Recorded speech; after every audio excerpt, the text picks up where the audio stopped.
Coming to you from UBN Studios in Burbank, California. You're listening to the Unsugarcoated podcast with your host, Aalia.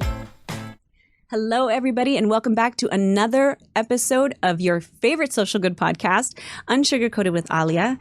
I am extremely happy to be here, and I want to, first of all, I got to give a shout out to the amazing Mr. Tobin. He sent me a message last night in my IG DMs, and I was incredibly grateful, and I asked him if I could share it, and he said absolutely. So I wanted to share it with you all. He said, I just listened to your podcast with Sean Swarner.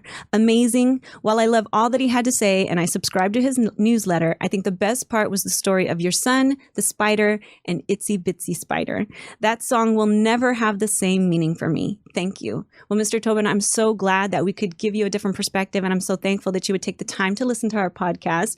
And I would also say to any other audience member, if you've experienced something or you've heard something that resonated with you and changed, please do not hesitate to let us know and share that, because that's ultimately why we're here, and that obviously helps us keep going forward and knowing that we're creating that impact. So thank you so much for that.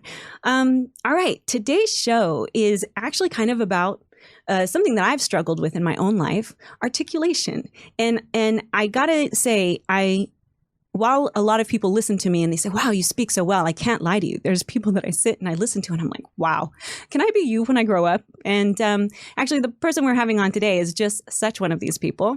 And I think it's important that we realize, the ability to express ourselves clearly and effectively enables us, it empowers us. And for me as a storyteller, and especially with Unsugarcoated Media, where we really look to create impact through storytelling, articulation is everything to that. Because if we can't connect with our audience, if they can't understand the message, then we're just throwing words out in the air. And I feel that in order to empower our audience, we wanted to bring the expert who could really give you guys some valuable information and knowledge on how to better articulate yourself. Because ultimately, even if you do speak well, I'm sure you can always speak better, right? So I'm very, very excited to introduce you to her today. And without further ado, I'm going to go ahead and get started. So Dr. Grace Lee is a neuroscientist and in-demand speaker and coach in the area of sales, business growth, marketing strategy, and mindset. Growing up as an orphan with no financial support or place to call home, she had overcome many traumas and challenges to survive, achieve her Ph.D., and build her coaching empire. She empowers entrepreneurs, coaches, consultants, course creators, and speakers to 2-time, 4-time, and 10 times their business growth using a simple 4-step process that she calls Prescription for Profits. She is a prominent voice on YouTube with one message: achieving financial and personal fulfillment goals by adopting new ways of thinking, doing, and speaking. So without further ado, please everyone welcome Dr. Grace Lee.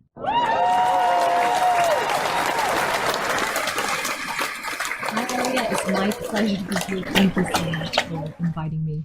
Thank you so, so much. I know, sorry, the clap goes over, but we are so happy to have you.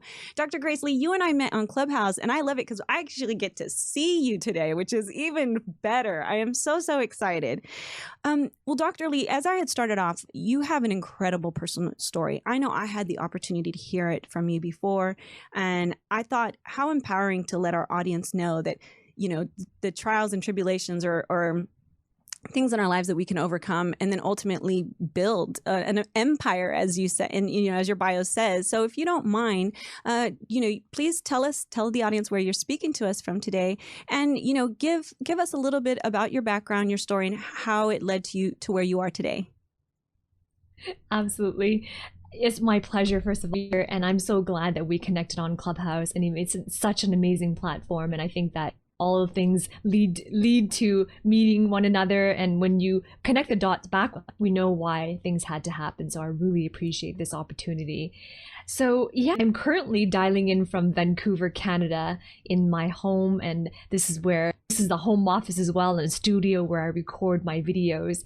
And right now I have been in Vancouver for the past 15 years, but all bases in Vancouver, I do consider myself a global citizen because I travel from country to country, giving keynote addresses and also attending various business matters, having live events in different countries. And so I do consider myself a global citizen. But it wasn't always this way. I came from a very humble beginnings and just what I wanted to do with my career. I didn't even think that entrepreneurship or business ownership was going to be in my future at all, because I'm traditionally trained. You can see from all the degrees in my behind me, that is not a virtual background, but degrees behind me, I was really traditionally trained in the college education system, and in college for that long, I really didn't believe that entrepreneurship was my path. I thought that I was going to become a professor at a university, at a college, and be doing research. So it all began, so my background is as PhDs, my PhD is in, and it all began, that seed was planted when I was 8 years old. When I was 8 years old, I was a happy child from birth to 8 years old because my mother was my best friend. She was my caregiver. She was my cheerleader. She was my whole world. But something happened around my birthday when my immediate family, so my brother and my parents and I, we were involved in a car accident. And it was a high-speed head-on. My mother was driving and she was in a coma and she passed away. And it was months after she had passed away that I heard the news. And when you're 8 years old, I didn't understand why the doctors couldn't help her. And I myself was the second most injured in that car. I nearly had a spinal cord injury. I broke my neck, but I didn't have a spinal cord injury. I was close to becoming a quadriplegic and being in a wheelchair for the rest of my life. I was that. So I know what it feels like to have to learn to walk again, to have to learn to long recovery of rehabilitation and learning to use my limbs again and control and sensory perception. It was a tough year for me. And what happened was, after that year was out, a couple of years later, now I'm 10, and my friend remarried. And he had a couple of children from that marriage, and somehow he was quite overwhelmed with needing to take care of those two children. So he came into my told me that he was quite full, his hands were quite full, and that was when I realized, basically asking me that I really needed to look after myself, that I was really on my own. And that was my first instance of finding myself to fight for my own survival and not having the support, the financial support and support that I assumed that I would have, and therefore first time realizing that I gotta make it on my own, but I don't know how. And it's because a lot of people have asked me, how did you feel in that moment? And I always go back and say that I was angry at him. I wasn't upset. There wasn't blame. The only thing I felt in that moment was a lot of, well, of course that had to happen to me because I'm just horrible. And that was the only thing that I was thinking, because no one cares, right? And so I went into a few years of my life where I didn't think that a single hope in the future. And I began to work in a restaurant when I was 11 years old. And this was just for survival, right? This was somehow, I feel like I had a purpose, but this was my purpose, just going to work at that restaurant. I was a waitress, dishwashing and cleaning bathrooms, all of that. And a few years in, I'm working there now, I'm 14. So a number of years has gone by now. I'm 14. This couple eat at the restaurant. And yes, things do pick up. This couple eats at the restaurant. They're an astute couple. They turn to me and they say, Grace, do you need a place to stay? Why don't you come and live with us? I've never met them before. They're customers and I'm sitting on their table. They're settled their bill and they basically invited me to come home. So I followed because I didn't know where else to turn. So I followed them home and they led me home, and I still remember their house, very humble yellow wooden house. They led me through their kitchen, the front narrow carpeted staircase, turn right, and there it was, the biggest bedroom I've ever seen, yellow walls and huge cherry wood furniture like from the Great Britain in the 19th. They turn to me and they say, Grace, welcome home. You can stay here for as long as you like. And you would think in that moment that I would be grateful. But I was so scared. I didn't trust them. And I wasn't sure if I could tonight or this week or then what. And so I was so scared, and I just couldn't trust, and therefore I didn't want to develop a relationship with them. And this went on for 2 years. So now I'm 16, and I was trying everything, testing their sincerity, testing, trying to test the waters, test the temperature, everything. Just couldn't trust. And I'm 16. One morning I woke up and I heard it was a husband and wife that invited me, an older couple. I heard the husband's voice outside my bedroom window that overlooks the view. And I say that this is the first time I actually heard his voice. So there, my face is now pressed up against the window, and I'm looking down at the backyard, and I hear him and I see him talking to the neighbor. And that was when I realized they are the deal. They meant what they said, that I really can stay here for as long as I want. And here's one thing that I learned, the principle from life, is that when gratitude, because that was the first time I felt gratitude, tears of gratitude started down my face. And from that point of gratitude, that was when I could really take control of my life. And I realized that I don't want to give up anymore. I want to have a better, and when I have a better future, I want to give back to this couple. I want to be able to give them the second chance that they gave me. And so that was the first time I decided I'm going for it. I'm stopping. I'm going to stop giving up. I stopped being depressed. I don't be suicidal anymore. I'm walking away from this because of gratitude. I finally felt it was my moment of agency. But the only thing I knew how to do, like society teaches you, if you want a good future, you got to go to school and get good grades. Right. Wow, your story is incredible. I mean, to imagine, some of my audience knows I was homeless at 14 years old, and I very much relate to when you say, I thought I was going to have, a college fund, and I thought I was going to be going off to, but I didn't. I actually didn't have that opportunity because I had to just work. I love that you had this family that came in and that you were able to find gratitude. What an amazing story. So as you made mention of all the college degrees, and you're in the background for our visual audience who can see that. I love something that I saw you talk about. Obviously you've learned to tell your story so well. And one of the first things that I learned about you in kind of going over the topics of how to articulate yourself better, you told the story of buying an Oxford difficult words dictionary and speaking to how to expand our vocabulary, right?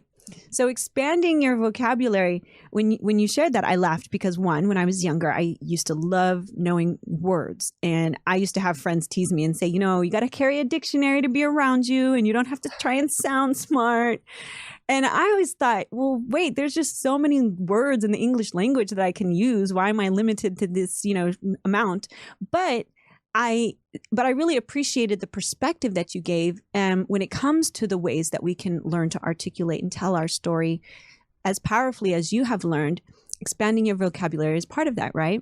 So, how for you did that help you learn to articulate yourself? And then how do you help others? That's a really great question. And thank you for mentioning that. I recorded that. I told that story quite a while ago, and I kind of forgot that I mentioned it. So thank you for bringing that to my attention. It's interesting. The only reason why it helped me is because English is not my first language.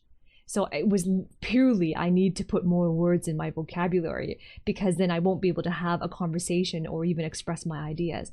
But really, my recommendation is not to have a dictionary of difficult words. My recommendation is have a dictionary of as many feeling words as possible.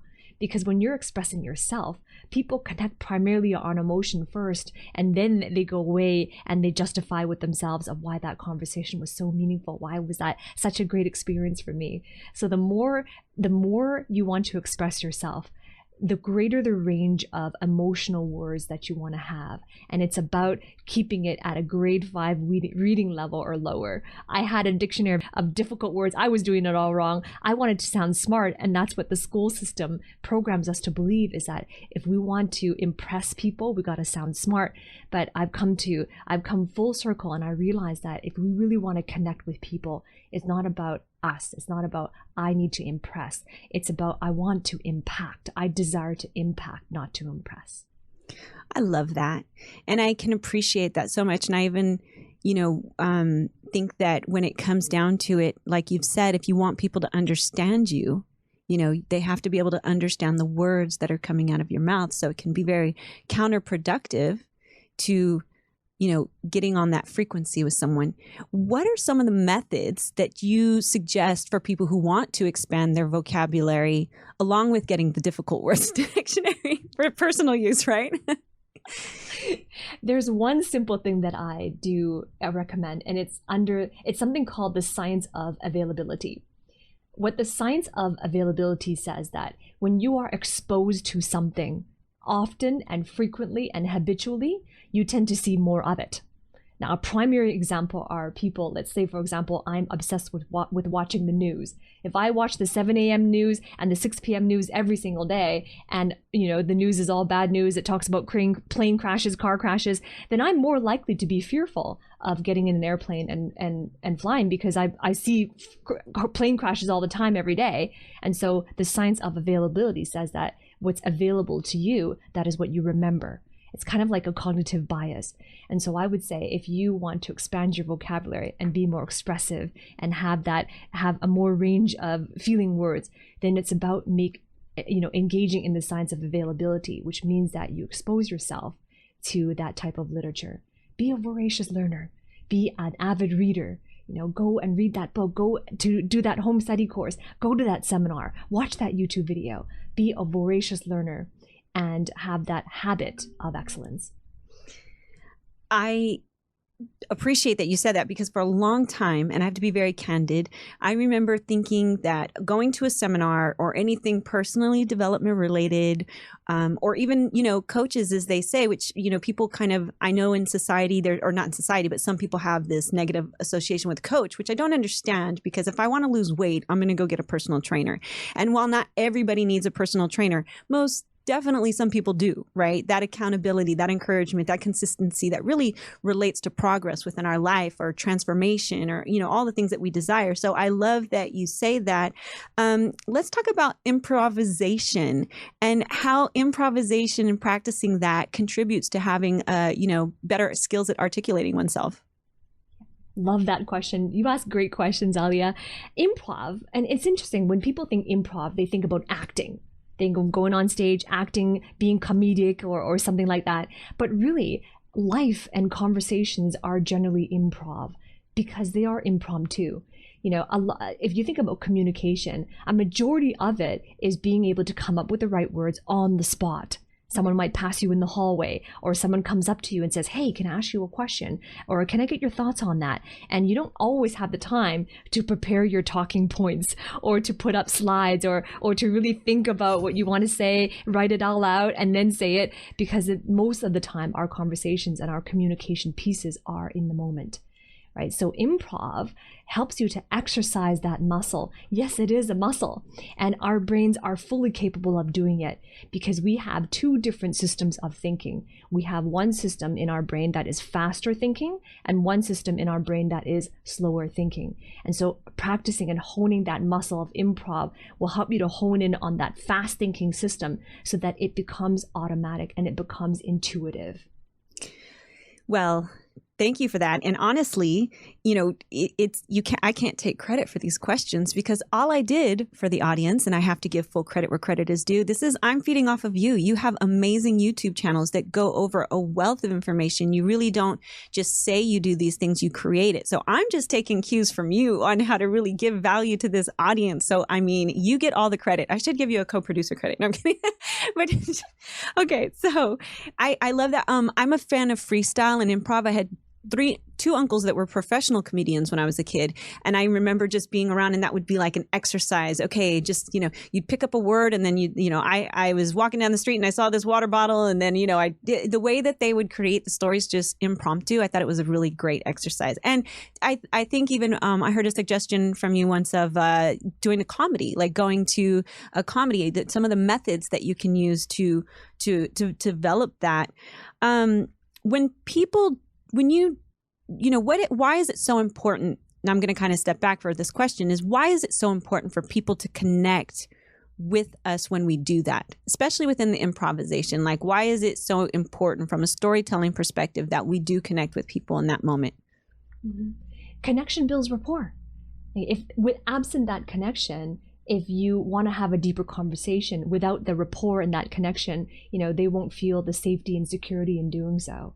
And the most meaningful contributions and conversations we can have is when everyone involved feels that they are safe, that it is a trustful environment, and that they feel protected in order to be their most vulnerable and authentic.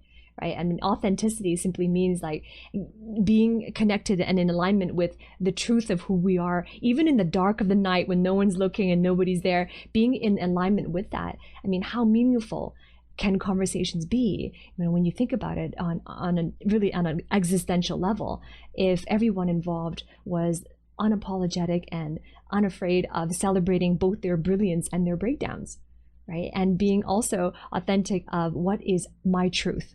And here is my truth. And if sharing that truth, also reciprocally, there's no judgment, right? There is no criticism, but that also creates its snowball effect, right? As a result of that safety in that environment, then everybody involved will have nothing to prove, nothing to protect, and nothing to hide.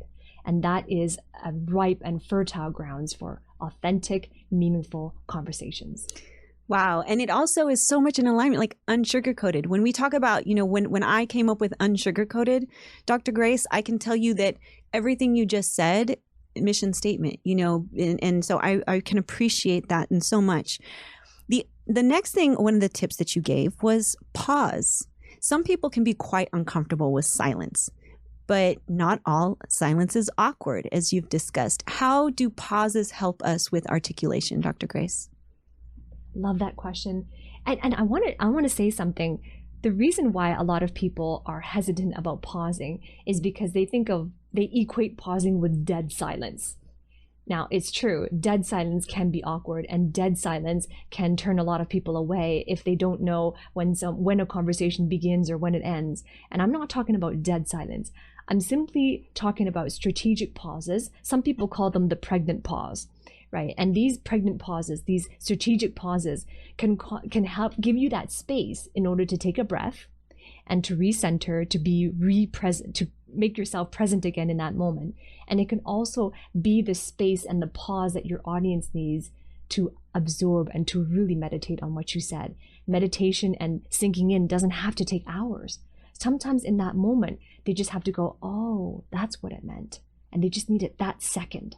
So pausing is very effective if you want to make a point and you want to emphasize something that will shift their worldview, shift their beliefs, and you want to make that emphasis because you know that's going to change their life. You know that it's going to change the way that they see things, give them a new perspective they've never had before, and it's going to make a positive difference after they get to the end of what you have to say. Then pausing sometimes can have that effect. And I find that a lot of people tend to use filler words. My grandfather was one. If I came and spoke to my grandfather, and I feel at times, and I just used where he would probably get on me and say, is not a word. And if I spoke to my grandfather and I said, he would stop me. Like, that is not a word. You're not allowed to use that. And I found that for a long time I was good. I didn't use filler words because I knew my grandfather was pretty, tough on that. And just, I could hear him even after, God rest his soul, he passed away. But then I'd get around people that I would pick up those habits. My husband actually says a couple things, and these things that I say, okay, no, I don't know. And, like I joke with him. And what I found was that just kind of I'd pick up off of other people, and then I have to make that conscious decision. Now, I still do it from time to time, of course, as everyone knows, but I've tried to be better about it and more conscientious of it. How do you suggest somebody kind of reprograms their brain a bit to help them allow that pregnant pause? And also I would like to say that I feel that when you do take that pause, like you said, it just gives you an opportunity to really think about what you're said instead of just jumping in to answer, right? We do that. We always want to have the answer, and we always want to, but how do people kind of engage in reprogramming their brain, perhaps? Awesome. And here, I hear a lot of people say, I struggle with ums and ahs. How do I quit saying ums and ahs? And the thing is, when you're if that's your only focus in terms of, if I just stop saying and ah, then I would be more articulate. I would say that it's more than that. If you are saying you're saying or you have filler words, I mean, don't be too hard on yourself for it, because chances are, if your content is for them, if your intent is really to transform their lives, if you're there for them, you're making it about them, then if you say and ah every now and then, they're not even going to notice. We're sometimes the hardest on ourselves. It's when we say and ah, and we're saying that because we don't know what we want to say next, or we don't have that vernacular, or we don't have the fluency in order to have the right word at the right time in that moment. That's when we can pay more attention to, why am I saying and ah? So the first thing I would suggest is to record yourself. When you are in that moment, just record yourself. But of course, ask for permission. Is it all right? Because this is just for me. I'm trying to get better at communications. Record yourself, and then remember be aware of how you're feeling in that moment. When you listen to it again and you hear the ums and ahs in that moment, try to remember what was going through your mind. What were the emotions you were feeling in that moment when you said when you said ah. And then listen to what you said before and afterwards. Before the after the and was there a bridge there? Or did you completely change and shift gears, right? Because if there was a bridge there, chances are it was just that you needed that extra beat in order for you to get back on track, and then it was okay. In which case you can substitute an with simply a pause. Or if it was the latter, and you notice that before the and after the it became a completely different subject, or you changed directions completely, that is just an issue of organization of thought. So you see, there are these experiments that you can put in like that, and that's just an example where you can get evidence for, why am I doing that? Right. What is the reason why I'm saying ums and ahs? Because sometimes we just want to get rid of them, but we don't know the root cause of these things. And when you get to the root causes, that's when you can really take things to the next level in terms of your confidence in delivering your content. Oh, I love that. And I did that earlier, by the way. I know I had a thought, and I think, especially in media, and when you're on the spot, you want to, come correct, and you have a lot of things going on upstairs and organizing, and I will squirrel. I call it squirreling, where I will just detract. And I will say, I agree with you so much before I finish that previous thought with the ums. I had a boss, I remember, who would just say we would be in meetings, and I kind of felt bad. This is a true story. He said so much that we could not pay attention to what he was saying, and instead the team, and we're all professionals and and colleagues, we're counting the amount of times that he said during the conversation. I know that seems really messed up, but it will detract sometimes from whatever it is you want your audience to hear, and it was a professional environment and whatnot. But I can definitely understand, and so that's why I, as an observer, have understood why I want to use a minimal amount.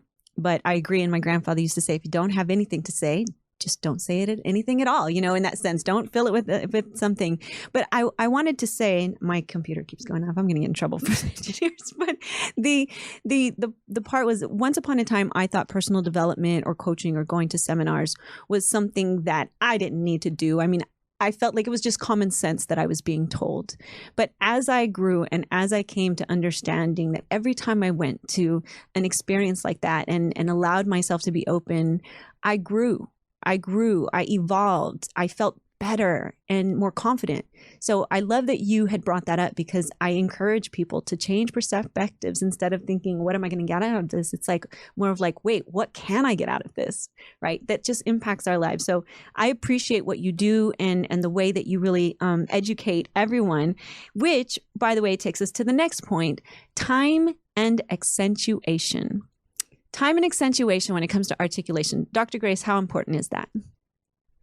Timing and accentuation, you see, depending more so in different languages. Some languages are more emphatic than others. Some languages are more tonal based than others. But every language, accentuation creates deeper and more meaningful meanings behind it. And in some cases, you can change the meaning and the feeling associated with what you're saying, right? So accentuation is important, not just for keeping your audience interested in what you have to say. You sound more human, but at the same time, you can be more clear, and there's an extra layer of expressing the emotion.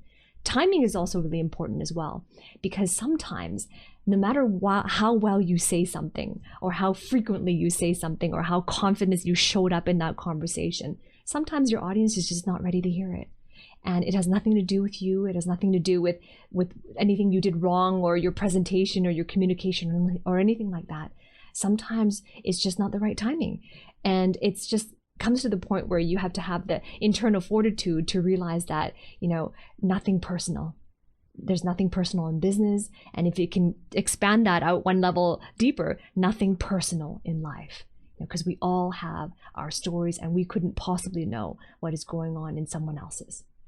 Right. I feel like comedians understand timing really well, or have to, right? An example. And also, I feel an example that I used to give with that, especially with regards to words and communication in general. When we communicate, we have the very fractional part, which is actually the words, right? And then the rest is body language and tone. And since we're specifically speaking about tone, I can still give this example. If I tell my child, come here, right? My child is going to be like, okay, cool. My mom's calling me over. She wants, what do you want, mommy? But if I say, come here, I feel like, of course my child's going to look at me like, what did I do? Why are you talking? There's an association with the tone so much in a different way. And I feel that a lot of times, I think that, and I mean, I don't mean to take this back to Clubhouse, but I think that's one of the reasons why it's doing so well too, that we get to hear people's emotion. We're not just reading words off of a page, off of an Instagram or a Facebook post. And that's why it's been so much more impactful for people. Listening to yourself. Speak with me about listening to yourself and how, I know personally when I've had an argument with my husband, or not an argument, I would say, but I can tell when I'm being snappy. I can tell when I'm saying things, and I know personally I've learned to take a step back and say, well, why are you acting like this? Why are you speaking to someone like this? And then I will turn around and say to my husband, I'm sorry, I didn't mean to say it like that. Right. But yeah, talk to me about listening to ourselves. And it takes a certain amount of awareness to recognize that I need to listen to myself, because oftentimes the way we listen to ourselves is listening to the sound of our voice, and most people don't like the way they sound, right? But listening to yourself is more than just listening to the sound of your voice. How do I sound? Did I sound good? Did I sound confident? It is more than that. It is about how did I sound with respect to how I wanted to come across, and did that match how I was perceived in my audience? Right? And so there's so many different ways you can do that. You can listen to yourself through a recording, which we talked about earlier, or you can listen to yourself through the ears of those you speak with, right? And that is simply just giving them the permission to feed back to you honestly, and promising not to take it personally, how they perceived you in terms of the way you projected your voice, the intonations, the timings, and how you connected with the modulations. And something that you said earlier about come here, right? There's been a study that has been done, and it's age-old study, decades of neuroscience research, that says that humans can actually detect feelings, someone else's emotions, better through listening to their voice compared to looking at facial expressions. Right? So that's why. Because you can hide that. Some people can, at least. Maybe not me, but I know some people who can. Sorry. So true, isn't it? But that's the thing. I mean, they did a study where they would show panels of faces, actors who would make faces, and then thousands of volunteers would choose, oh, this person is feeling happy, disgusted, and then all these emotions. And then they would show vocal recordings. And time again, it shows that humans detect emotions a lot clearly and more accurately in voice through hearing rather than through visual and seeing their face. That's so amazing. That said, right? If that's true, if the science is true, then it is all the more important for us to be able to communicate, not just through what we say, by how we say it as well and how we present. And that is very incredible and powerful. It's powerful to be able to do that and embrace that. I can appreciate that. It's been a journey for myself. I can't lie. Portraying confidence and self-assurance.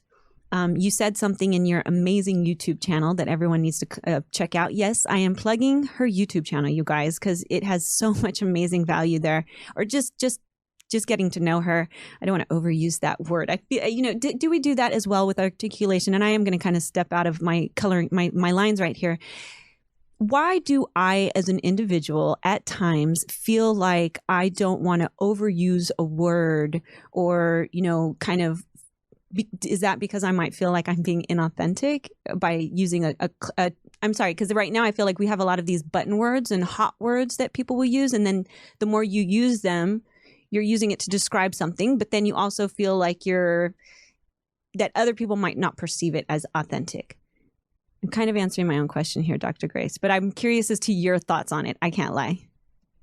So my thoughts on why people are afraid of continuously using a buzzword am I getting you? Yeah, I mean, especially because we're talking about speaking, and so especially in storytelling, in different times we have a lot like value right now, or I definitely I've been on Clubhouse quite a bit, like dropping gems or even the word authenticity. There's some conversations around people saying, well, authenticity is being used too much because then you're not being authentic, right? So this pressure of using the right words is really what I think I'm speaking to right now. I'm wondering your thoughts on, like, is it a real thing where we feel that? You know what I mean? Yeah, I got it. Thank you so much for clarifying. I think that the underlying problem is not that people are afraid of overusing a word. I think the underlying problem is more like word accuracy. If I may be direct, I just feel that a lot of messaging that's put out there on Clubhouse or even on websites, being lazy with language, I think is a rampant issue. People just saying words, but there's a lot of nuances to words. And for example, you said authenticity. Authenticity to me could mean something very different to you and to someone else.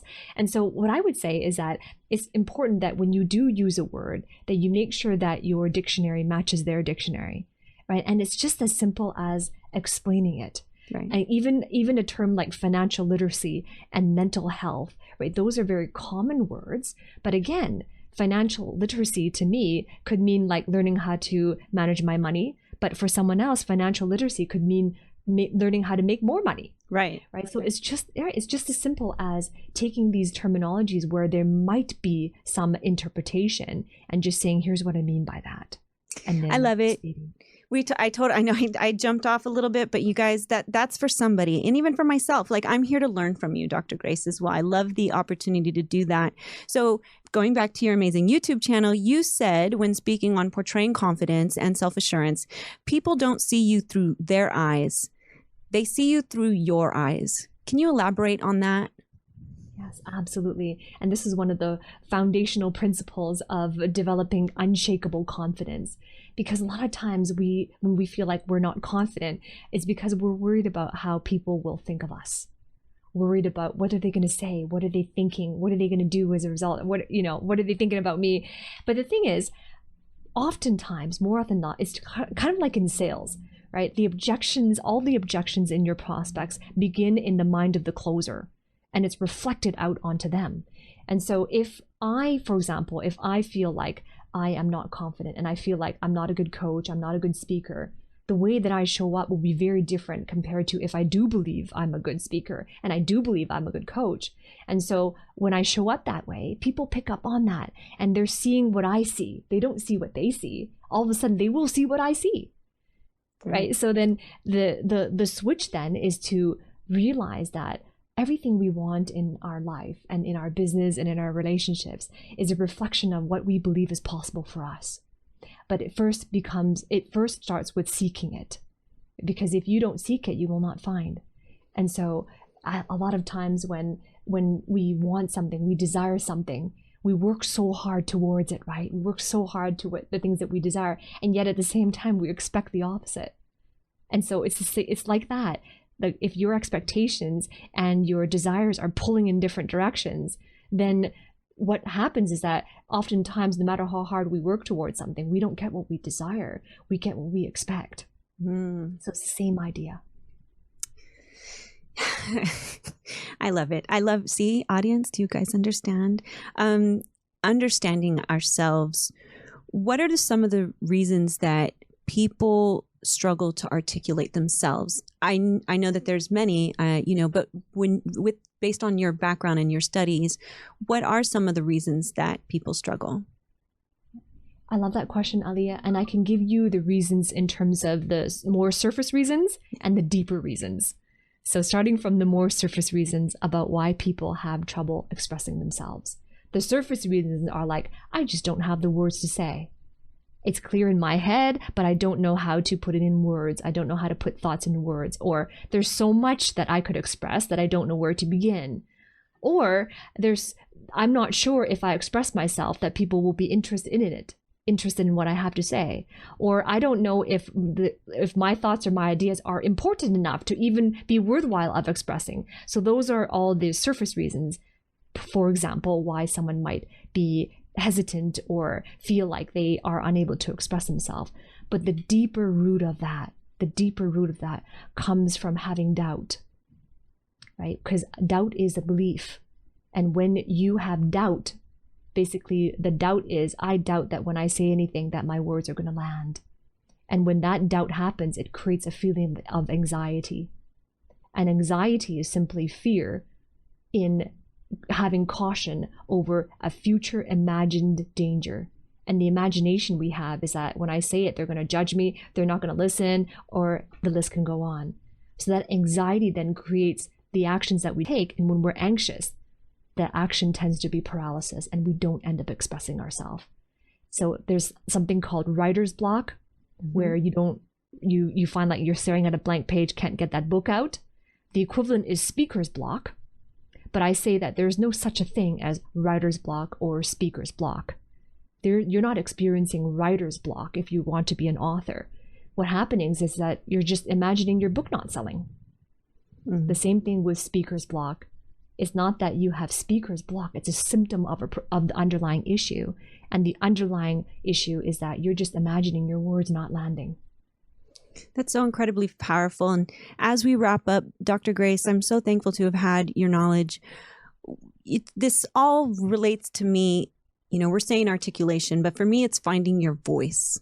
It's finding the way to really let the world know what is inside of us. And I always tell, there's so much greatness within us just waiting to get out. What is your number one suggestion to somebody to really start finding their voice? I would say to just talk, to talk and start somewhere. Figure out what is your truth.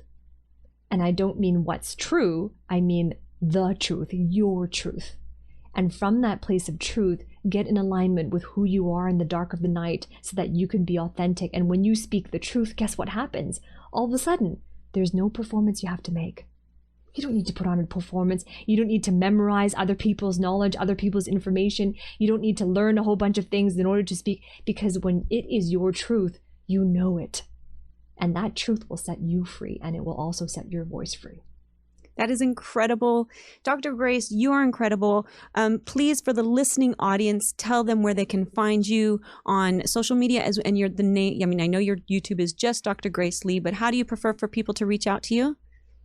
Yeah, absolutely. So Dr. Grace Lee on my YouTube channel, there you can definitely post questions. I answer questions on videos as well. But another great way to get a hold of me is on LinkedIn. And it's also Dr. Grace Lee. Awesome. Awesome. Well, I've so appreciated having you today. I know that you have just shared so much information, and you've given guidance not only for me as I get better at this particular process of my life and doing what I'm doing, but just in general, how you're helping so many others. I appreciate you. And we will definitely have to have you back again on Unsugarcoated with Aalia. So thank you so much. We appreciate you. I appreciate you, Aalia. Thank you for having me. Of course. And to the audience at home, we appreciate you. Don't forget to subscribe, comment, subscribe to our newsletter at www.unsugarcoatedmedia.com so you can stay tuned for more amazing, incredible stories and information that we bring to you. Thank you for letting us be unsugarcoated. We'll see you next time.